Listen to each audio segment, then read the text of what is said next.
Olá, queridos, novamente estamos aqui com mais um vídeo e eu quero nessa oportunidade falar sobre a morte do filho de Davi, a morte do filho do rei.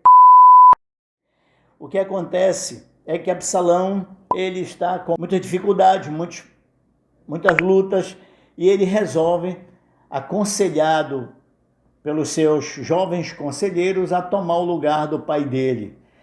E Davi, naquela coisa de eu não lutei para ser o rei de Israel, eu não matei ninguém para ser o rei de Israel, também não vou batalhar para ficar no trono. E sai da cidade, arruma a casa e vai. Absalão chega, aposta-se do trono, ouve um conselho e vai atrás do pai dele para poder matá-lo e ficar reinando em Israel. O que acontece é que Davi fica numa fortaleza, colocam Davi em um determinado lugar e dizem para ele, olha, fique aqui que nós vamos enfrentar esse exército que vem contra você, Davi. E Davi dá uma recomendação, uma ordem expressa dizendo, não matem o jovem Absalão, não matem o jovem Absalão. E no meio daquela luta, chegamos em 2 Samuel, capítulo 18, do versículo 9 em diante, ele diz assim, indo Absalão, montado em seu mulo, encontrou-se com os homens de Davi, entrando o mulo debaixo de uns ramos espessos de um carvalho. Absalão, preso nele pela cabeça, ficou pendurado entre o céu e a terra, e o mulo que ele montava passou adiante. Vendo isto, um homem fez saber a Joabe e disse, vi Absalão pendurado num carvalho.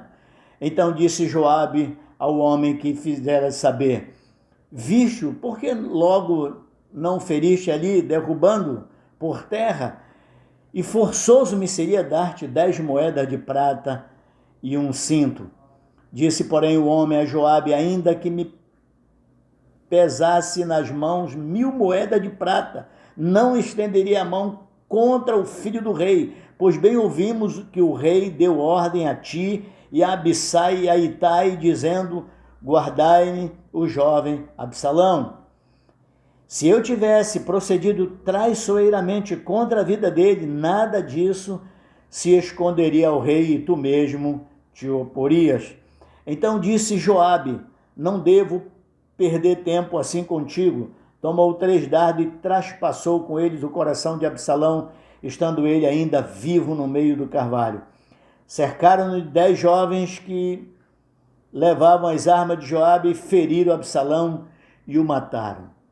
Morre Absalão, dissipado todo o exército dele. Agora, quem vai dizer para Davi que Absalão morreu? Quem vai dar essa notícia?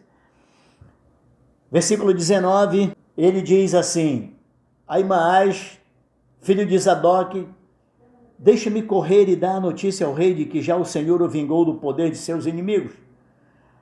Mas Joabe lhe disse, tu não serás hoje o portador de novas, porém outro dia o serás, hoje não darás nova, porque é morto o filho do rei.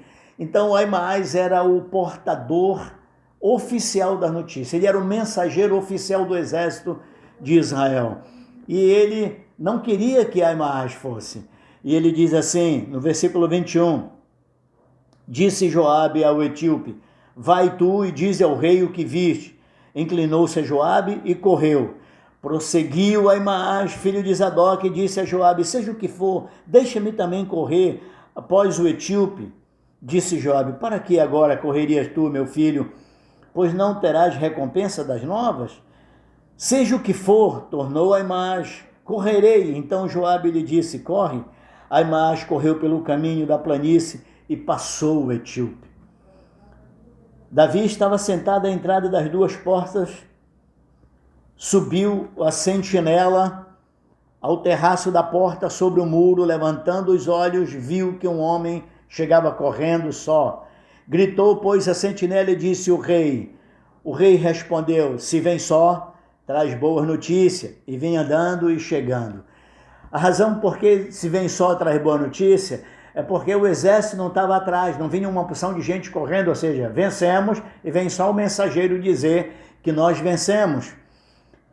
Versículo 26, viu a sentinela outro homem que corria, então gritou à porta e disse, eis que vem outro homem correndo, só. Então disse o rei, também esse traz boas notícias. O coração do rei estava cheio de esperança, de boas notícias. Disse mais a sentinela, vejo correr do primeiro, pareceu correr de Aimaas, filho de Zadok. Então disse o rei, este homem é de bem e traz boas novas. Ele sempre trazia boas novas, ele sabia que o exército venceu quando ele trazia as notícias. Gritou Aimaas ao rei e disse, paz. Inclinou-se ao rei com o rosto em terra e disse, bendito seja o Senhor teu Deus, que nos entregou os homens que levantaram a mão contra ti, ó rei meu Senhor.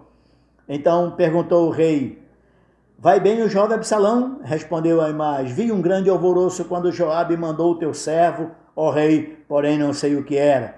Disse o rei, põe-te ao lado e espera aqui. Ele se pôs e esperou. Chegou o etíope e disse, boas novas ao rei meu senhor, hoje o Senhor te vingou do poder de todos que se levantaram contra ti. Então disse o rei ao etíope, vai bem o jovem Absalão? Respondeu o etíope. Olha a resposta do etíope, do mensageiro enviado pelo Joabe, vai e diz o que tu viste. Respondeu o etíope, seja como aquele o inimigo do rei meu senhor e todos que se levantam contra ti para o mal. Então o rei, profundamente comovido, subiu à sala que estava por cima da porta e chorou andando, dizia, meu filho Absalão, meu filho Absalão, quem me dera eu morrera por ti. Absalão, meu filho, meu filho. Queridos, alguns ensinamentos desse tópico, dessa porção da palavra de Deus. A primeira coisa é, o Aimaas insistiu tanto em dar a notícia, deixa eu ir, não, hoje não, tu não vai receber recompensa de todos os que estamos aqui, fica aqui, deixa o etíope ir, não, mas eu quero ir, tá bom, vai. E ele então chega lá com o rei e grita, viva o rei, paz, inclinou-se para o rei, e o rei, sem querer saber de introito, nem de prolegômeno, nem de nada disso, vai e pergunta. Então pergunta o rei, vai bem o jovem Absalão? Respondeu Aimaas, olha a resposta dele. Vi um grande alvoroço quando Joabe mandou o teu servo, porém não sei o que era. Incrível isso, né? Ele insiste para dar uma notícia, para dizer o que está acontecendo, para relatar para o rei uma notícia que estava acontecendo na guerra. Quando ele chega de frente para o rei, ele diz assim, eu não sei o que era. Eu insisti tanto para dar uma notícia que eu nem sei o que queria dizer. Eu vim aqui, mas eu não sei falar o que é.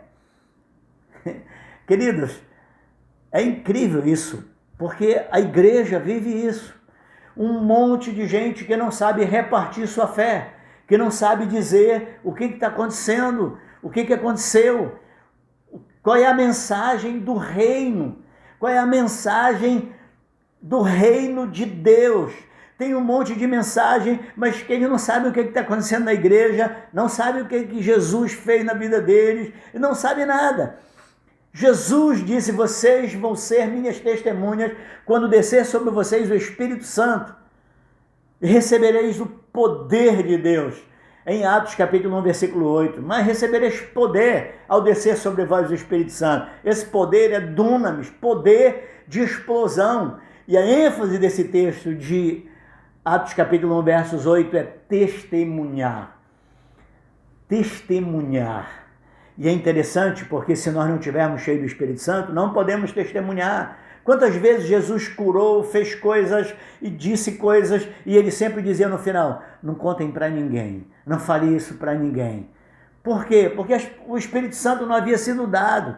Então, sem o Espírito Santo não pode haver testemunho. E esse cara estava lá no meio como alienado. Quantas pessoas estão assim na igreja, sem saber o que está acontecendo, sem saber qual é a notícia do reino, o que se fala do reino. O máximo que eles sabem é, minha igreja é muito bacana, tem um bom louvor, vai lá, meu pastor tem uma boa palavra, ele prega bem. Amados, você precisa saber repartir a sua fé. Você precisa saber o que dizer. Você necessita saber sobre o Filho de Deus. Davi não queria saber de história. Davi queria saber como vai ser o relacionamento com meu filho. É isso que Deus quer de mim. É isso que Deus quer de você. Eu posso saber um monte de versículo, um monte de história, mas Deus sempre vai perguntar para mim: Afonso, como está o seu relacionamento com meu filho Jesus?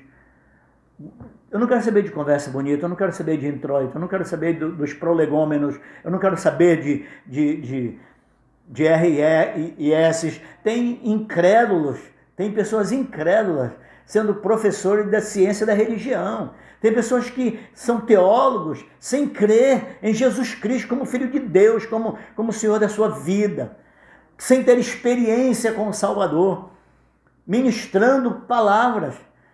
O que serve para Deus é como vai o meu relacionamento com Jesus. É isso que serve.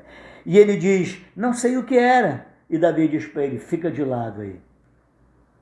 Quem não tem o que dizer vai ficar de lado. Quem não tem o que falar vai ficar de lado. E ele ficou de lado. Chegou o etíope, versículo 31.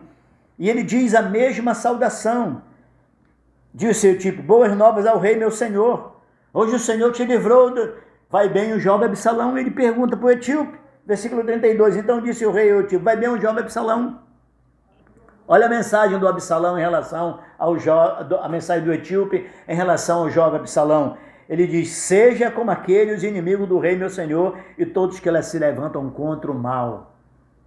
Contra ti para o mal.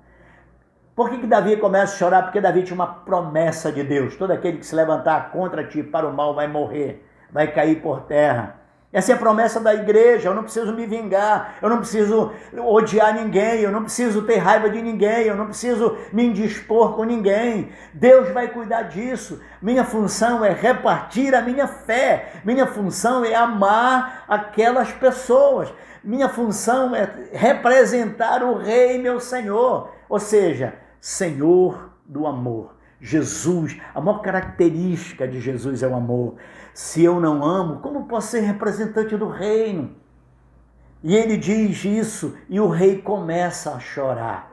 Sabe, amados, tudo que Deus quer é que você tenha relacionamento com Jesus. O cristianismo não é um cristianismo de legalismo, não é a religiosidade, ela é cruel, a religiosidade escraviza, a religiosidade ela mata espiritualmente. O que Deus quer é relacionamento. Nós somos um povo de relacionamento com Deus. Nós não podemos viver para Jesus sem relacionamento. Nós não podemos viver para o Senhor sem relacionamento. Nós temos que ter relacionamento com Jesus, relacionamento com o Senhor. É que tenhamos relacionamento com Ele. Seja um cristão de relacionamento com o Senhor. Que Deus te abençoe, te guarde, que Deus trate você num relacionamento íntimo com Ele. Aprofunde-se em Deus, para a glória dEle e para o seu bem-estar, em nome de Jesus. Amém.